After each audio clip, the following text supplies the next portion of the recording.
Hello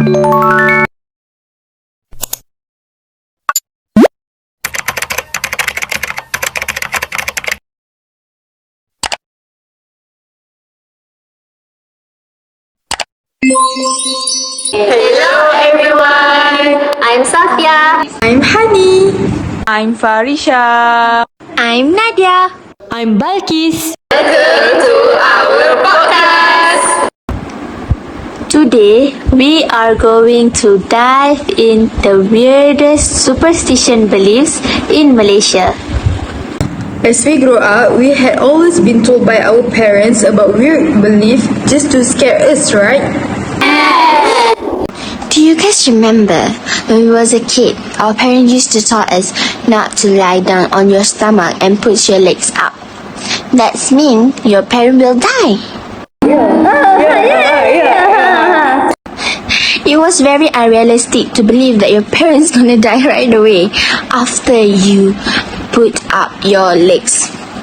The real reason for this superstition is to teach you not to be rude and leave your legs up in front of others. But still, it is unnecessary to say that your parents gonna die right away, even though I did believe it when I was a kid. Do you guys ever heard about if you choke on your food, someone is bad-mouthing you? When I was in my secondary school, someone told me about that, and I think it is very unacceptable things that I have ever heard. We choke because we eat while laughing and talking with our friends, and that's why we choke on our food, right? I used to believe in those kind of superstitions too, where we had been advised to not eat in multiple places in one sitting because we will end up changing spouses or have many spouses. Are you guys familiar with this superstition? You know what? When I was younger, I used to change places while I'm eating with my family because every time I eat, my older relative will come. Then, when I offer them my seat as a sign of respect, they will always say, "Why are you changing places? Later, you will get many spouses, you know."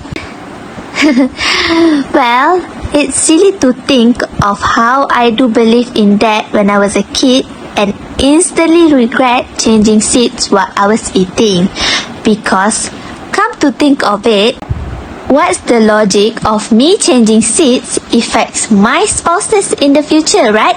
It's not logic at all, so it's really ridiculous for me to believe in that when I was a kid. Do you ever heard of about cutting nail at night superstition? I remember when I was a kid, my mom will nag at me if she ever saw me cutting my nail at night. She said that the ghost will hide me, that the next day I wake up, I will be under the banana tree that we have in front of our house. I was so scared about it that I still remember the story till today. I've heard of it too, but mine's a bit different though, where I heard if we cut our nails at night, later the rats might come and eat our nails and turn into our doppelganger. Well, that used to freak me out too when I was little. However, behind that, after I grew up, I learned that it because it was dark at night. So when we cut our nail, it can increase of accidental injury. That's all. I remember a similar superstition like yours, where we were told that don't go out during dusk because we'll catch you. So scary. It's one I'm sure many parents have used against their children to get them to come home after spending hours playing outside. You know, when I was a youngster, I honestly believed that I will be taken by a ghost and never see my family again.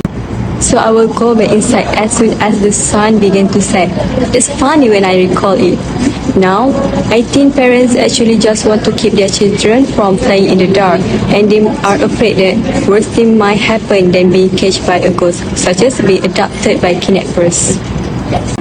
As we reach the end of our journey through Malaysia weather superstition, just remember that while some beliefs may seem odd or amusing, they often carry deep cultural significance. Embrace the diversity of beliefs and perhaps find a hint of superstition in your own life that adds a touch of magic to the everyday. I guess that's the end of our podcast. Thank you for listening. See you guys on our next podcast. Stay safe. And take care. Bye.